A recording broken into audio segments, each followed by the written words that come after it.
Muy bien, pues hermanos, vamos ahora a tener la lectura de la palabra del Señor en el libro de los Hechos, en el capítulo 2.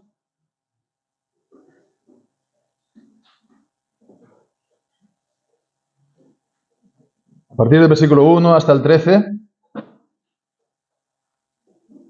Y dice así pues la palabra del Señor.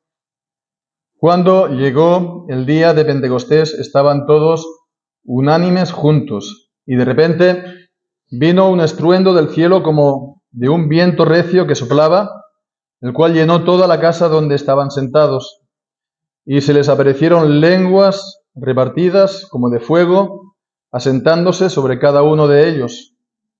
Y fueron todos llenos del Espíritu Santo, y comenzaron a hablar en otras lenguas como el Espíritu les daba que hablaran. Moraban entonces en Jerusalén judíos, varones piadosos de todas las naciones bajo el cielo, y hecho este estruendo, se juntó la multitud y estaban confusos porque cada uno los oía hablar en su propia lengua. Y estaban todos atónitos y maravillados, diciéndose unos a otros: He aquí, ¿no son galileos todos estos que hablan? ¿Cómo pues los oímos nosotros hablar cada uno en nuestra lengua en la que hemos nacido? Partos y medos y elamitas, y los que habitamos en Mesopotamia, en Judea y en Capadocio, en el Ponto y en Asia, en Frigia y en Panfilia, en Egipto y en las partes de Libia que están más allá de Cirene, romanos extranjeros, tanto judíos como prosélitos, cretenses y árabes, los oímos hablar en nuestras lenguas las maravillas de Dios. Y estaban todos atónitos y perplejos, diciéndose unos a otros: ¿qué quiere decir esto? Pero otros, burlándose, decían: están llenos de mosto. Amén. El Señor bendiga su santa palabra. Pues llegamos a un pasaje importante. Hechos capítulo 2 es el pasaje que habla del día cuando el Espíritu Santo descendió con poder sobre la Iglesia. Antes hemos estado viendo pues los pasajes de Cristo resucitado cuando se apareció a los discípulos, la ascensión de Jesús a los cielos, así como también pues la última vez estuvimos viendo la elección del candidato, del sustituto de Judas, ¿no? Matías. Bien, pues vemos ahora este pasaje de, como decía, ¿no? Cuando el Espíritu Santo descendió con poder en el día de Pentecostés. Y decíamos, es un pasaje importante. No en vano, pues de este pasaje, ¿no? Hay una parte importante de la Iglesia que se lo reclama de una manera especial, hasta el punto que ellos se llaman a sí mismos, ¿no? Consideran como pentecostales. Pentecostales, Pentecostales viene de Pentecostés. Pentecostés, entonces, este relato del descenso del Espíritu Santo, y sobre todo, pues, el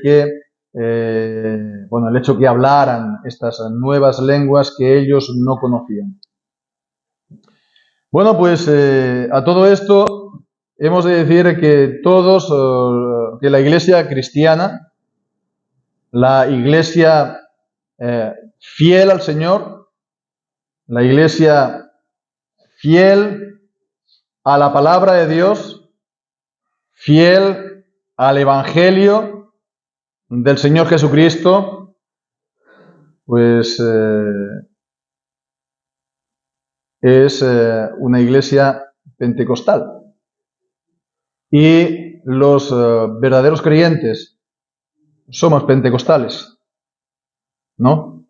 Es decir, que no hemos de tener ningún miedo al leer este pasaje, como que no habla o dice algo que no es nuestro o que nos falta.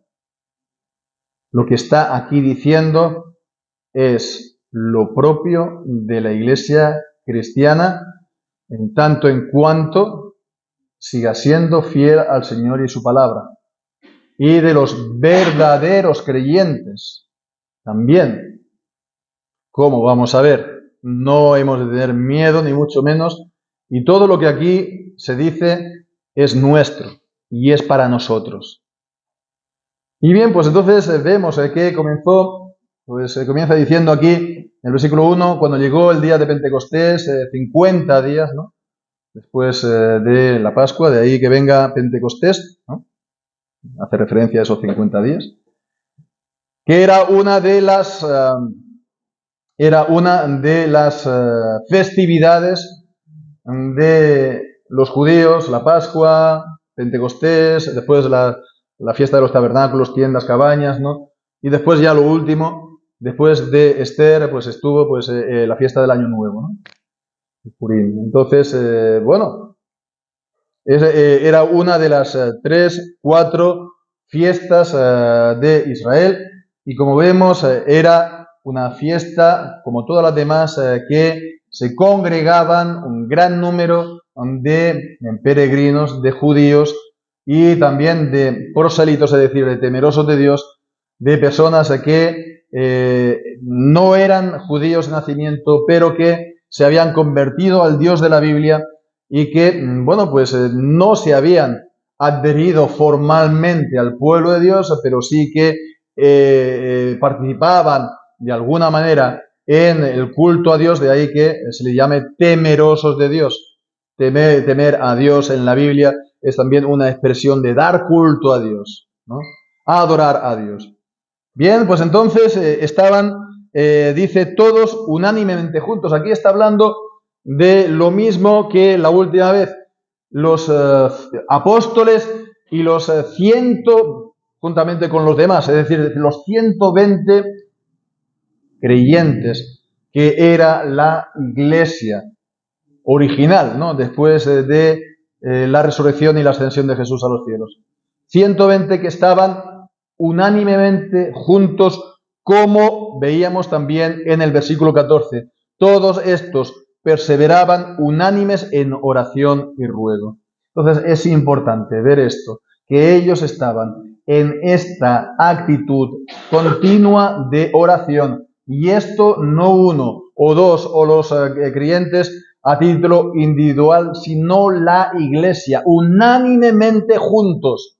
Es tan importante la vida de la iglesia, la vida de la oración de la iglesia.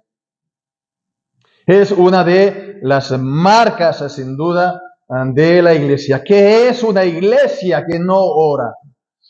¿Qué es una iglesia que no eleva sus oraciones a Dios? Sí, pues no se puede hacer esto como congregación, continuamente y a diario. ¿Qué menos que hacerlo cuando el Señor lo ha instituido en los días de reposo? No hay ninguna excusa para la iglesia y para los creyentes de no hacerlo. Y si no lo podemos hacer a diario, ¿qué menos que intentar buscar un momento durante la semana y afanarnos para estar presente en él en la medida que nos sea posible?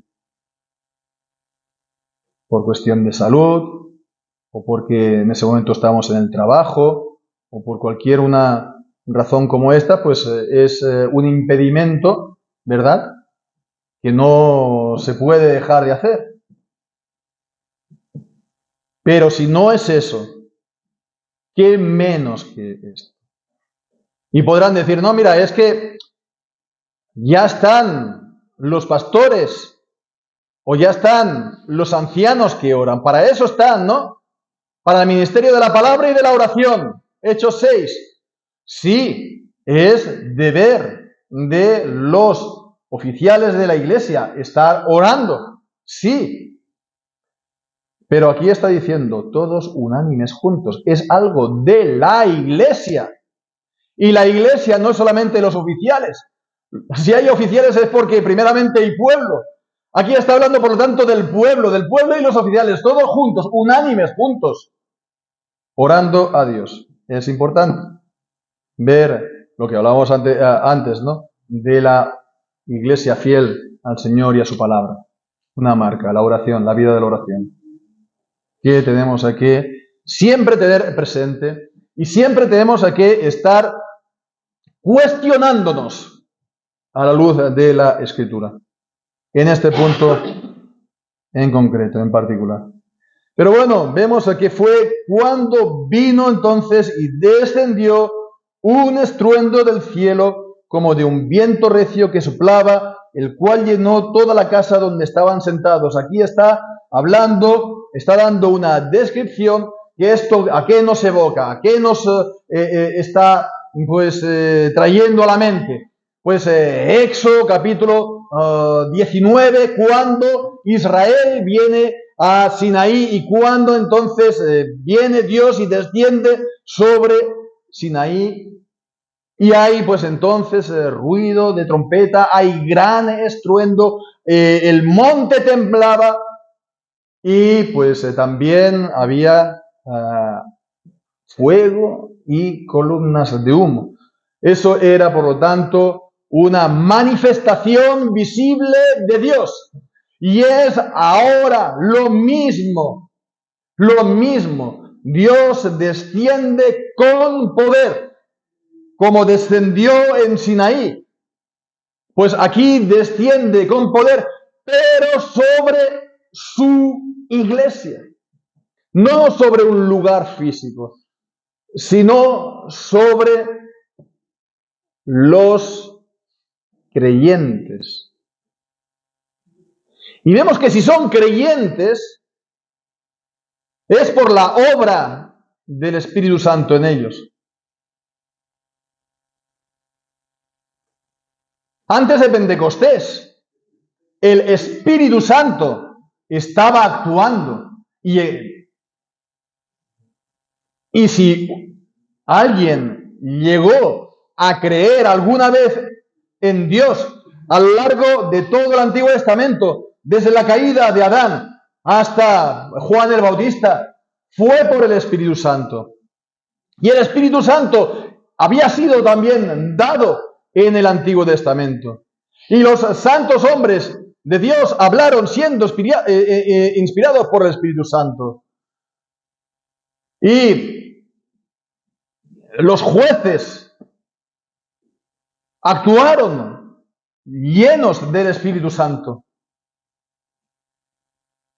David, el rey David, pues también compuso los salmos siendo inspirado por el Espíritu Santo. Y en el Salmo 51, pues dice que pues no quites de mí tu Santo Espíritu. Devuélveme el gozo de tu salvación. Y esto no solamente del Antiguo Testamento, por pues ser breves en el Nuevo Testamento, cuando Pedro confiesa a Jesús en Mateo 16, dice, bienaventurado eres, ¿no? Simón, hijo de Jonás, porque no te lo reveló carne y sangre, sino el Padre que está en los cielos. Como también Jesús en Mateo 11 o 12, cuando dice que estas cosas lo has escondido a los reyes poderosos y tal, y lo has revelado a los niños. ¿Por quién? Por el Espíritu Santo. Y en Lucas 24, después de la resurrección, Jesús se aparece a sus discípulos y sopla y decir, recibid el Espíritu Santo. O sea, el Espíritu Santo estaba ya presente y estaba ya actuando. pero vemos aquí viene y es dado de una manera mucho más plena, la obra del Espíritu Santo va a ser ahora la culminación de toda la historia de la salvación. Después de que Jesús haya hecho realmente la salvación con su sacrificio, con su muerte, su resurrección y ascensión a los cielos, ahora desciende el Espíritu Santo sobre el pueblo de Dios. ¿Para qué? Pues para dar cumplimiento a todas las profecías del Antiguo Testamento en cuanto a los últimos tiempos. Y es entonces para estar presente en el pueblo de Dios todo el tiempo que Jesús estará ausente, todo el tiempo que Jesús estará en los cielos. Él ha enviado a otro consolador que dice, pues en Juan, el discurso de la despedida, el capítulo 14 al 17, para que esté con vosotros para siempre. Y Él será, por lo tanto, la presencia de Cristo, del Rey, en la iglesia. Él recordará a la iglesia todas las palabras que dijo Jesús y Él guiará a la iglesia a toda verdad. Y Él hará también, como es, por centrarnos más en este pasaje, el que va a llevar adelante la misión de la iglesia hasta lo último de la tierra. En el capítulo 1, pues Jesús dio este encargo en el versículo 8, recibiréis poder cuando haya venido sobre vosotros el Espíritu Santo y me seréis testigos en Jerusalén, en toda Judea, en Samaria y hasta lo último de la tierra. Entonces Pentecostés, la venida con poder del Espíritu Santo, es para dar cumplimiento a estas palabras, a esta promesa de recibir poder, el poder del Espíritu Santo para dar testimonio, para avanzar entonces la palabra, para hacer la misión del Evangelio de llegar a todas las naciones de la tierra. Y es lo que está aquí, pues, representado de esta manera tan clara, ¿verdad?, en el día de Pentecostés. Se le aparecieron lenguas, versículo 3, repartidas como de fuego, asentándose sobre cada uno de ellos. Como decíamos, en Sinaí también, pues, descendió Dios y bajo también la forma de fuego, ¿no? Cuando Jesús fue bautizado, también descendió el Espíritu Santo de manera visible, esta vez como una paloma. Entonces ahora desciende como lenguas de fuego. ¿Por qué lenguas de fuego? Pues acordémonos lo que decía también Juan el Bautista, que yo os bautizo con agua, pero que después de mí, hablando de Jesús, viene uno que os bautizará con Espíritu Santo y con fuego. Y este es entonces el bautismo del Espíritu Santo. La palabra de Juan el Bautista sobre todo hace referencia al día de Pentecostés, a la venida del Espíritu Santo con poder. Eso fue el bautismo de fuego del Espíritu Santo en la iglesia.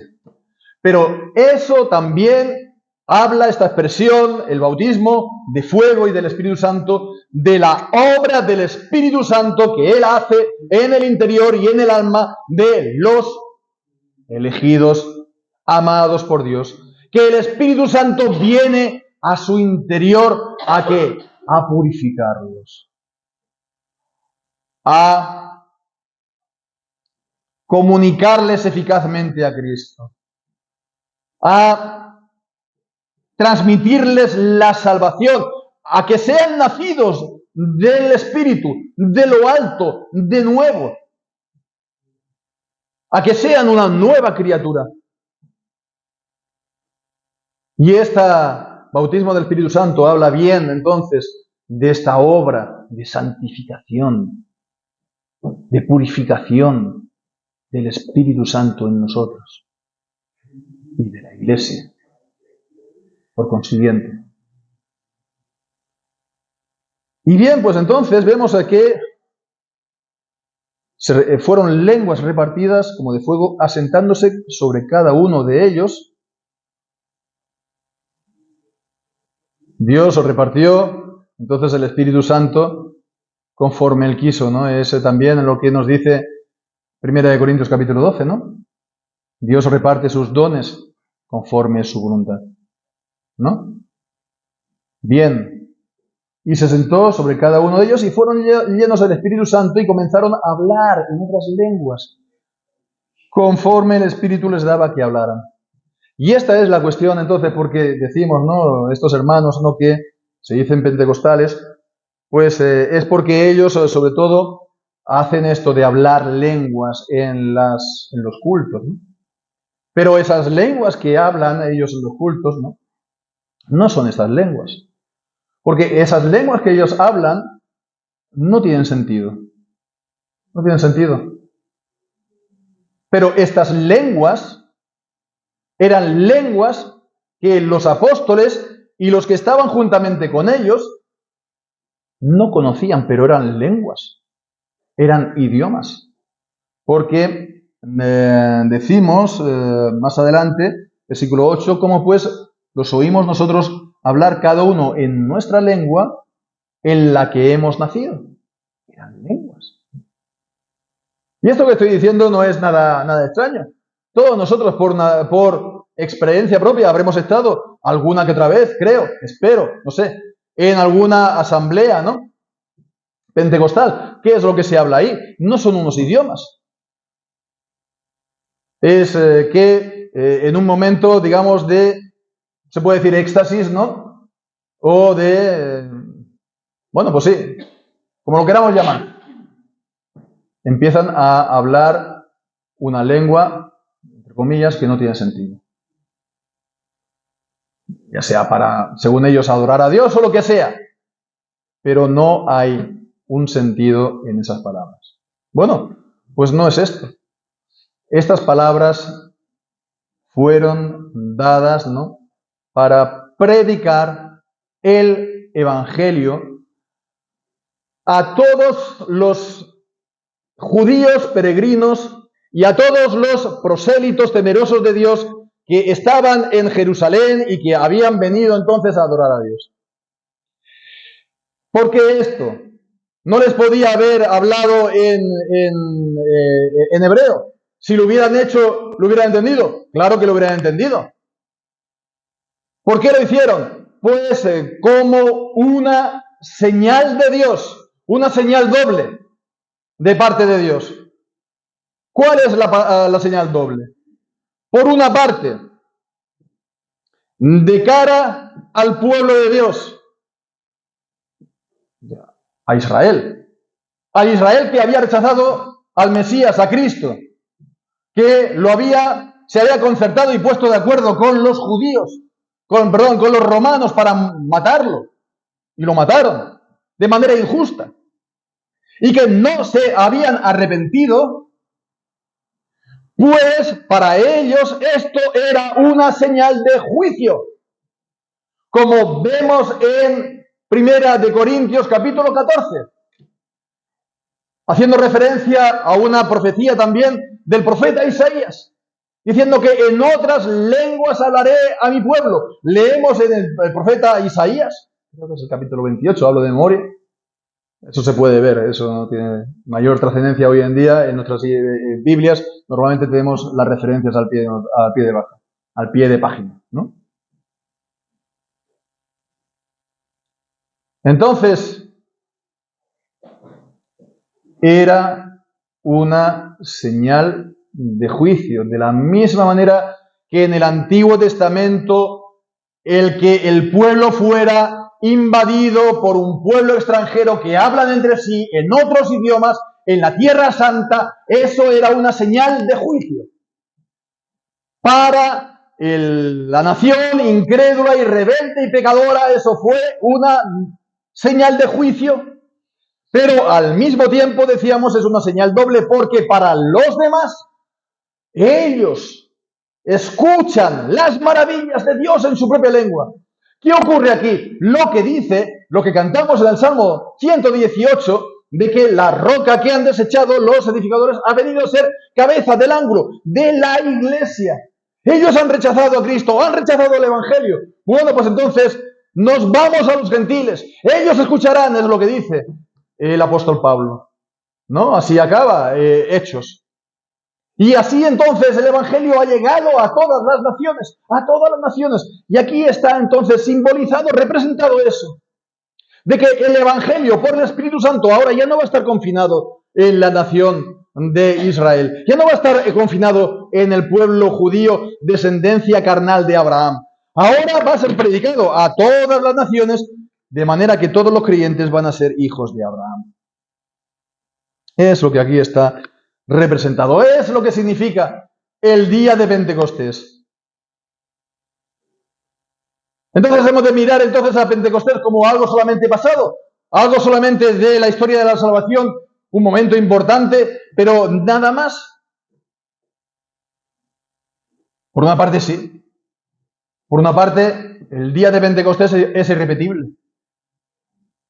El Espíritu Santo no ha bajado más en lenguas de fuego sobre su iglesia. Es imposible. Nadie puede decir que el Espíritu Santo, no hay ningún registro en estos 2000 años de cristianismo que eso haya ocurrido. Es imposible. Fue un momento irrepetible. Por otro lado, los principios que aquí están escritos también sí que son aplicables para nosotros. ¿En qué sentido? Pues que nosotros también hemos de ¿qué? Ser llenos del Espíritu. Ser llenos del Espíritu. ¿Qué significa esto? Que hemos entonces que es algo que está en nuestras manos repetir el día de Pentecostés o una experiencia de Pentecostés. No. Hemos de partir siempre del punto de partida de que nosotros somos incapaces por nosotros mismos, uno, y que el Espíritu Santo es Dios y Dios es soberano, dos. Como dice Juan capítulo 3, pues el viento sopla de donde quiere y lo ves de dónde llega, pero no sabes ni de dónde llega ni a dónde va. Él es soberano. Bien, pues entonces no es algo que podamos nosotros hacer. No es algo que nosotros podamos fabricar o manipular. No, un avivamiento no es algo que nosotros podamos crear. Si es un verdadero avivamiento. ¿No? Ahora, pues, hace unas cuantas semanas, pues se había saltado incluso la prensa secular en Estados Unidos, pues en una universidad de Estados Unidos que han estado, pues, estaron durante días, ¿no? Durante días ahí cantando.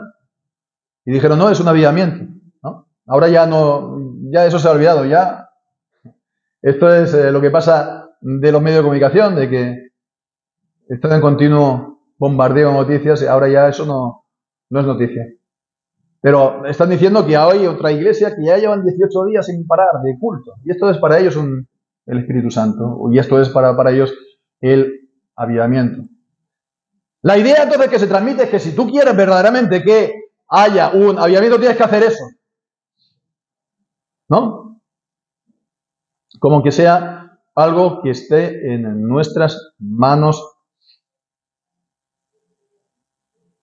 Cuando nosotros ya decimos, es algo que está fuera de nosotros y que si nosotros hacemos algo, es siempre por la misericordia de Dios y porque Dios ha producido el querer y el hacer. Y Dios es soberano y el Espíritu Santo es soberano. Dicho esto,